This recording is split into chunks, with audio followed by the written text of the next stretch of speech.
민수기 14장 말씀은 저와 여러분들이 신앙생활 하면서 여러 번 말씀을 또 묵상했고 설교를 여러 번 들어서 우리가 삶에 적용했던 그런 본문의 말씀입니다. 익히 아시는 말씀인데 1절 말씀에 굉장히 독특하게 시작이 되죠.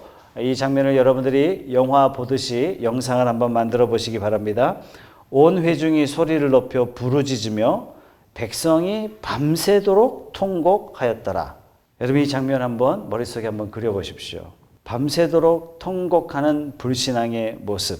이 장면을 얼마 전에 홍해를 건너서 찬양하는 모습과 한번 비교해 보십시오. 여러분 찬양할 때 출애굽기 15장에 보면 미리암이 손에 소고를 잡으며 모든 여인도 그를 따라 나오며 소고를 잡고 춤추니 미리암이 그들에게 화답하여 이르되 너희는 여호와를 찬송하라. 그는 높고 영화로우시며 말과 그 탄 자를 바다에 던지셨음이로다. 이렇게 찬양했던 이들입니다. 홍해를 육지같이 건넜던 여호와의 군대가 아니 어떻게 이 지경까지 이룰 수 있을까요? 여러분 목회자가 선을 행하다가 낙심하여 피곤할 때가 언제냐면 믿었던 성도가 시련 앞에서 그냥 좌절하고 맥없이 무너질 때 목회자도 간담이 서늘해집니다. 2절 말씀 보세요. 이스라엘 자손이 다 모세와 아론을 원망하여 온 회중이 그들에게 이르되 우리가 애굽 땅에서 죽었거나 이 광야에서 죽었더라면 더 좋을 뻔했다. 여러분이 원망하고 있습니다. 이스라엘 백성들이 왜 이렇게 됐습니까? 도대체 이렇게 된 원인이 무엇입니까? 여러분 하나님께서 출발 전에 대대적으로 뭘 지키라고 말씀하셨냐면 유월절을 지키라 그랬어요. 여리고를 무너뜨리기 전에 유월절을 또 지키라 그래요. 가나안 땅에 들어가서 또 유월절을 지키라 그래요. 이 유월절 하나만큼은 대대로 지키도록 하나님께서 말씀하셨어요. 유월절은 구원의 은총입니다. 어떠한 상황 가운데서도 내가 너를 구원한다는 이 놀라운 약속을 이스라엘 문화 속에 새겨 넣어 주신 겁니다. 그런데도 불구하고 이 이스라엘 백성들이 구원의 은혜를 망각했어요. 이것을 우리는 사자성어로 배은망덕이다 이렇게 표현합니다. 유월절을 대대로 지키라 명령하신 이유가 바로 여기 있는 것입니다. 이 상황을 지켜보던 모세의 마음 참담했을 거예요. 이 정도로 멈춘 게 아닙니다. 3절 보십시오. 어찌하여 여호와가 우리를 그 땅으로 인도하여 칼에 쓰러지게 하려 하는가? 우리 처자식이 사로잡힐 것 같다. 애굽으로 돌아가는 게 더 낫지 않을까? 이에 서로 말하되 야 우리가 지도자 한 사람 세워서 모세는 간다 그러니까 우리 애굽으로 돌아가자. 여러분 한 지휘관을 세우자. 이것은 모세를 배반한 게 아닌 것입니다. 왕을 세워달라 이렇게 요구했을 때도 사무엘이요 얼마나 낙담했는지 모릅니다. 그때 하나님께서 사무엘에게 이렇게 말씀하세요. 사무엘아 백성들이 너를 버림이 아니다. 저들이 나를 버렸다. 나를 버리고 자기들의 왕이 되지 못하게 하고 있다. 5절 보십시오. 모세와 아론이 이스라엘 자손의 온 회중 앞에서 엎드린지라. 모세와 아론이 백성들의 폭동이 무서워서 엎드렸을까요? 아닙니다. 하나님의 진노가 무서워서 모세와 아론이 엎드렸어요. 백성들이 원망하는 소리는 어느 정도 참을 수 있지만 야 우리가 한 지휘관을 세워서 차라리 애굽으로 돌아가자. 이 말은 반역을 뛰어넘어서 분을 내어도 반드시 선을 넘지 말아야 할 그 마지노선이 있는데 이거는요 마지노선을 넘어선 겁니다. 하나님의 영광에 대한 도전이요. 하나님의 왕되심, 하나님의 인도하심, 하나님의 주되심에 전면적인 반역이 되는 것입니다. 여러분 출애굽 과정에서 두 번의 아주 치명적인 반역이 있는데 한 번은 호렙산에서 있었습니다. 호렙산에서는 금송아지를 만들어서 야 이게 너희들 신이다. 하나님 어떻게 하셨습니까? 레위인들에게 칼을 차라 명하셨고 그날의 레위인들의 칼에 죽은 자가 3,000명가량 되었다. 이렇게 성경 기록합니다. 두 번째 엄청난 반역은 어디서 일어나고 있냐면 오늘 본문의 말씀 즉 가데스 광야에서 이루어지고 있습니다. 우리가 한 지도자를 세우자. 그 지도자를 통해서 우리가 애굽으로 다시 돌아가자. 이 반역을 보고 모세와 아론은 하나님 앞에 엎드릴 수밖에 없는 겁니다. 그러니까 모세는 어려운 시험을 당할 때마다 하나님 앞에 엎드립니다. 사랑하는 성도 여러분, 우리도 감당치 못할 어려운 시험 당할 때마다 우리가 할 수 있는 것은 딱 하나예요. 하나님 앞에 엎드리는 거예요. 하나님께서 우리가 감당치 못할 이 시험을 통해서 오히려 하나님의 영광을 나타내시고 하나님의 선하신 뜻을 우리에게 베풀어 주실 줄 믿습니다. 여러분, 좋은 지도자는요, 말 잘해야 됩니다. 좋은 지도자는 상황 파악도 잘해야 되고, 좋은 지도자는 설득력도 있어야 되고, 좋은 지도자는 보지 못하는 것들을 미리 봐야 합니다. 하나님이 기뻐하시는 지도자, 하나님이 진짜 원하시는 좋은 지도자는 어려운 시험 만났을 때 엎드릴 줄 아는 사람. 저와 여러분들이 엎드리는 데 도사가 되기를 주님의 이름으로 축복합니다. 여러분, 오늘 말씀에 보면 참 불신의 마음을 우리가 확인할 수 있어요. 하나님을 잃어버린 마음에는 이 안에서 하나님을 모시고 있다가 하나님을 내보낸 그 마음은 빈 마음으로 절대 존재하지 않는다는 사실입니다. 이 하나님의 자리에 반드시 금송아지 갖다 놔요. 이 하나님의 자리에 반드시 자기들이 원하는 한 지도자를 반드시 받아들이게 돼 있습니다. 약속의 땅에 대한 소망을 잃어버린 이들이 돌아갈 자리는 애굽밖에 없는 거예요. 여러분, 애굽이 도대체 어떤 곳이었습니까? 이스라엘 백성들이 치를 떨면서 도대체 우리에게 구원이 언제 올까? 400년 동안 기다려와서 그들이 출애굽했는데 이들이 하나님을 마음에 모시기를 거부하자 어떻게 해요? 애굽으로 돌아가자. 애굽으로. 세상으로 돌아가서 차라리 우리가 세상의 노예가 되자. 이렇게 말하고 있는 것입니다. 여러분, 우리 마음에는 이와 같이 여전히 반역의 뿌리가 우리 마음에 남아 있어요. 나도 세상 사람처럼. 세상에 대한 미련을 다 우리는 가지고 있다는 것을, 그런 우리는 연약한 존재라는 사실을 우리는 잊지 말아야 됩니다. 여러분, 금송아지는요, 탐심이에요. 한 지도자는 그게 바로 나 자신이 될 수 있는 것이고, 애굽은 결국 세상을 사랑하고자 하는 그런 깊은 불신의 마음에서 비롯된 것입니다.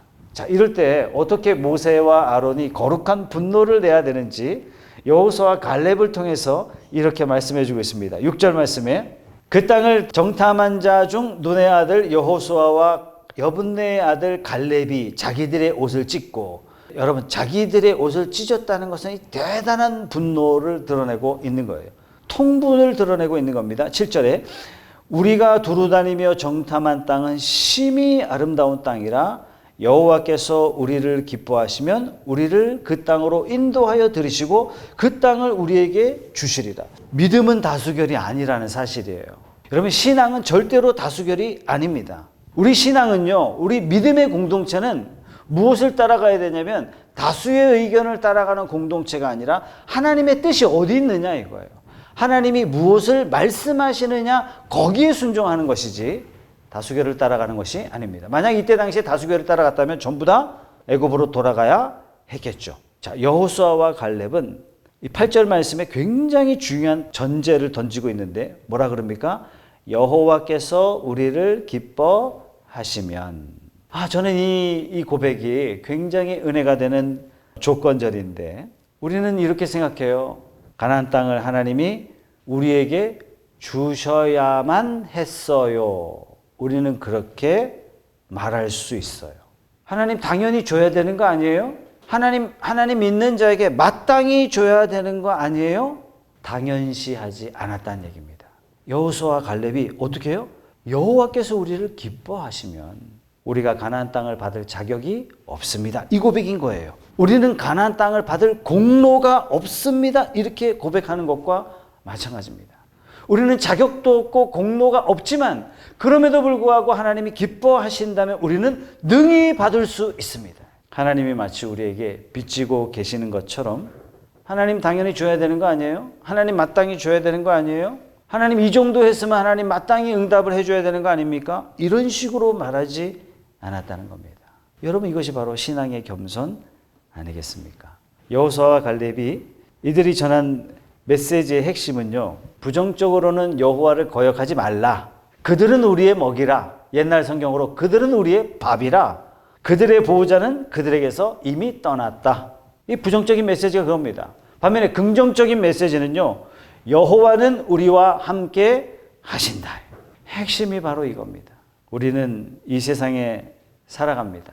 이 세상에 살아갈 때 성도가 이 세상과 싸워 이길 수 없습니다. 그럼에도 불구하고 우리는 세상을 향하여 정복할 자로, 세상을 다스릴 자로 저와 여러분들을 세우신 줄로 믿습니다. 이게 어떻게 가능하냔 말이에요. 여호와는 우리와 함께 하시기 때문에 하나님의 능력과 하나님의 지혜와 하나님의 인도하심으로 이게 가능한 것입니다. 여러분, 이게 그 믿음의 근거가 되는 거죠. 이것이 바로 우리가 세상에서 싸우는 힘이 되는 거죠. 이 믿음의 말을 듣고 백성들이 어떻게 반응했을까요? 10절 말씀에 온 회중이 그들을 돌로 치려 했어요. 여러분, 얼마나 깊은 불신앙에 빠져 있는가 보십시오. 그때 여호와의 영광이 회막에서 이스라엘 모든 자손에게 나타나시니라. 여러분, 불신앙에 사로잡혀서 성난 늑대처럼 돌변한 이들이 모세와 아론을 돌로 쳐 죽이려고 했어요. 여호수아와 갈렙을 돌로 쳐 죽이려고 했습니다. 모세, 아론, 여호수아, 갈렙 이 네 명에게는 어찌 보면 절체절명의 위기를 만난 순간이었습니다. 바로 그 순간에 여호와의 영광이 나타납니다. 진정으로 여호와는 모세와 아론과 여호수아와 갈렙과 함께 하신 것입니다. 여호와께서 모세에게 이르시되 이 백성이 어느 때까지 나를 멸시하겠느냐? 내가 그들 중에 많은 이적을 행하였으나 어느 때까지 나를 믿지 않겠느냐? 두 마디로 요약할 수 있죠. 어느 때까지 멸시하며 어느 때까지 믿지 않을 거냐? 차라리 애굽으로 돌아가자. 한 지도자를 세우자. 이것은 단순한 하나님 앞에서의 악행이 아닙니다. 살인 저지르고 도둑질하고 이 정도의 죄가 아니란 얘기예요. 하나님을 멸시하고 믿지 않는 경건치 아니한 죄를 지금 짓고 있는 것입니다. 우리가 신앙에 있어서 우리가 성경 말씀을 묵상하면서 우리 성도에게 제일 중요한 게 하나님과 바른 관계를 맺는 것이 정말 중요하죠. 여러분, 불교에도 좋은 교훈이 있습니다. 기타 종교에도 얼마든지 좋은 교훈이 있습니다. 그러나 하나님과의 바른 관계를 설명하는 종교는 어디도 없어요. 어떻게 우리는 하나님과 바른 관계를 맺을 수 있습니까? 우리의 죄를 대신 치러주시고 우리가 드리는 화목 제물로 말미암아, 즉 예수 그리스도로 말미암아 우리는 하나님과 관계가 바르게 될 수 있습니다. 지금 백성들의 죄는 바로 이런 근본을 부정하고 이런 하나님과의 관계를 파괴하는 행위에 해당되고 있는 것입니다. 여러분, 지금 이스라엘 백성들이 2달 지나왔어요. 2달. 이제 가나안 땅 눈앞에 보고 들어가기만 하면 되는 겁니다. 약속의 땅 들어가면 되는 거예요. 축복의 땅 들어가면 되는 거예요. 언약의 땅 들어가면 된단 말이죠. 이 상황 앞에서 하나님을 불신하고 하나님을 멸시하고 하나님을 믿지 아니하여 복된 땅, 축복의 땅, 약속의 땅 들어가지 못했어요. 여러분, 그 축복의 땅 어떻게 들어가요? 탱크 만들어서 들어가는 게 아니란 얘기죠. 그 축복의 땅 어떻게 들어가요? 여호와를 경외하고 여호와를 공경하고 여호와의 말씀을 믿는 자가 들어가는 것입니다. 천국이 이와 같은 것 아니겠습니까? 예수님도 믿음이 없는 제자들에게 이렇게 말씀하셨어요. 믿음이 없고 패역한 세대여, 내가 얼마나 너희와 함께 있으며 얼마나 너희를 참으리요. 예수님이 제자들 향해서 하신 말씀입니다. 어느 때까지 멸시하며 어느 때까지 나를 믿지 않겠느냐, 이 말씀하고 똑같은 말씀이에요. 그렇다면 오늘 이 말씀은 사실상 우리들에게 하신 말씀과 같은 말씀입니다. 여러분, 이들에게 하나님이 이렇게 말씀하셨어요. 12절 말씀에 내가 전염병으로 그들을 쳐서 멸하고. 여러분, 옛날에는 그냥 예사롭게 지나갔는데 전염병이 창궐한 이 시대에 이 말씀이 새삼스럽게 들리지 않습니까? 내가 전염병으로 그들을 쳐서 멸하고 내게 그들보다 크고 강한 나라를 이루게 하리라. 이 말씀을 들었던 모세는 하나님 앞에 중보 기도를 올립니다. 모세의 중보 기도의 핵심은 하나님, 백성들을 좀 불쌍히 여겨주십시오, 이런 기도 내용이 아닙니다. 하나님, 백성들을 그저 한 번만 더 용서해 주세요, 이런 내용이 절대로 아닙니다.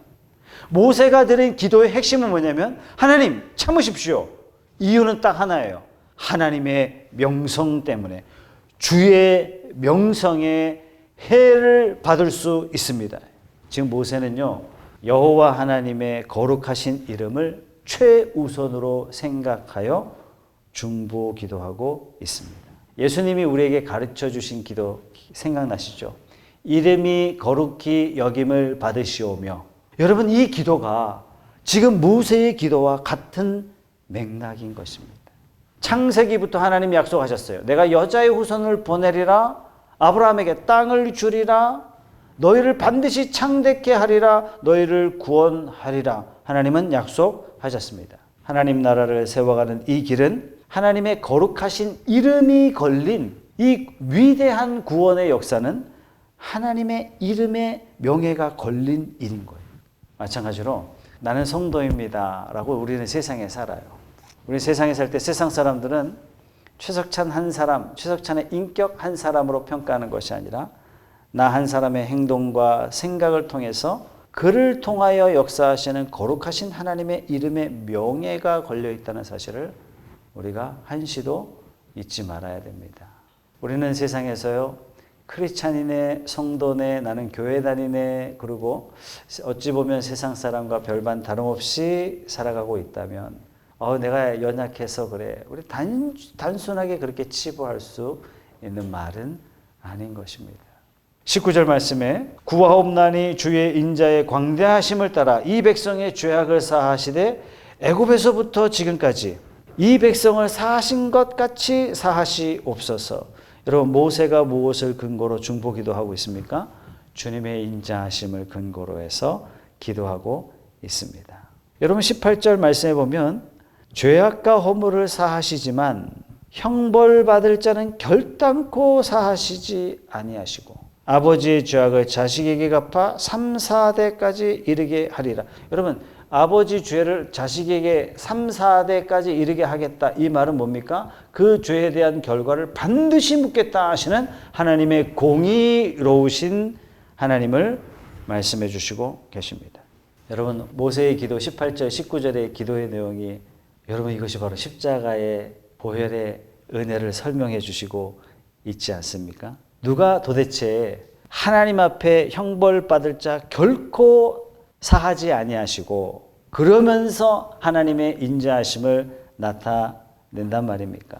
바로 예수님의 보혈의 피로 말미암아 하나님의 용서하지 아니하심, 형벌을 심판하심, 또한 죄인을 용서하심, 이 두 가지를 십자가를 통해서 이루셨습니다. 여러분, 그런데 구약 시대에는 이걸 보류하셨단 말이에요. 로마서의 표현대로 보면 전에 지은 죄를 간과하사. 무슨 뜻이죠? 간과. 보고 그냥 지나치는 거예요. 하나님이 구약 시대의 사람들은 제사 지내는 거 보고 됐다 하고 그냥 지나시는 거예요. 못 보신 것처럼 하나님이 못 보신 척하고 그냥 지나가신 거예요. 언제까지? 자기의 의로움을 나타내사, 즉 십자가가 세워질 때까지. 구약 시대에는 양으로 제사 드리는 그 자체만으로도 그래, 죄 없다, 이렇게 하나님께서 보류해 놓으신 겁니다. 드디어 갈보리 언덕에 십자가가 세워지는 바로 그 순간에 구약 시대의 모든 죄까지도 그리스도의 대속 제물로 말미암아 용서하시고 인자와 긍휼과 자비를 베푸신 것입니다. 하나님은 단 한 번도 죄를 가볍게 여기지 아니하시고 구약의 모든 죄에 대해서도 하나님께서는 요구하세요. 십자가의 물으심으로 하나님께서는 죄에 대한 형벌을 반드시 요구하셨습니다. 하나님은 공의로우신 하나님이시기 때문에 그렇습니다. 19절 말씀에 애굽에서부터 지금까지 이 백성을 사하신 것 같이 사하시옵소서. 애굽에서 지금까지 어디까지요? 애굽에서 가데스까지. 그러면 애굽에서 가데스까지만의 죄를 사하여 주십시오, 이런 기도입니까? 이것이 바로 구약 전체 하나님이 이 백성 전부를 용서해 주시옵소서. 이것이 구약 전체의 기도 내용이고 이 기도가 갈보리 십자가 언덕에서 완성되신 것입니다. 구약의 사건들은 우리가 두 가지를 우리에게 보여주고 있는데요. 첫 번째는 인간은 하나님 앞에 배은망덕한 존재다 하는 것을 성경을 통해서 누누이 일러주십니다. 얼마나 인간이 무너졌느냐? 철저하게 무너졌다. 완전히 죄밖에 없다. 그래서 칼빈은 전적 무능이라 그랬어요. 모든 인간은 하나님 앞에 전적 무능하다. 이 전적으로 무능한 인간 앞에 하나님은 용서하시고 하나님은 이 용서를 완전히 이루시고자 처음부터 계획하시고 이걸 신천하시고 인간이 하나님의 용서의 프로젝트를 걸고 넘어질 때마다 이 일을 방해받을 때마다 하나님께서는 멈추시지 아니하시고 끝까지 이루셔서 반드시 갈보리에 십자가를 심으시고 마셨습니다. 인간의 배은망덕한 역사 앞에 이 성경이 증언하는 건 뭐냐면 하나님의 사랑은 우리를 향하여 신실하시다. 우리를 향한 사랑이 조금도 멈춤이 없다는 사실을 우리에게 증거하는 것이 오늘 성경의 말씀입니다. 그 신실하신 하나님의 사랑으로 저와 여러분들이 오늘날 이 자리에 있는 것 아니겠습니까? 하나님, 나는 무능하지만 하나님의 그 신실하신 사랑에 힘입어 내게 주어진 하루를 감당하게 됩니다. 주님, 오늘도 내일도 영원토록 신실하신 사랑 가운데 거하게 하옵소서. 이것이 우리의 기도의 제목 되길 바랍니다.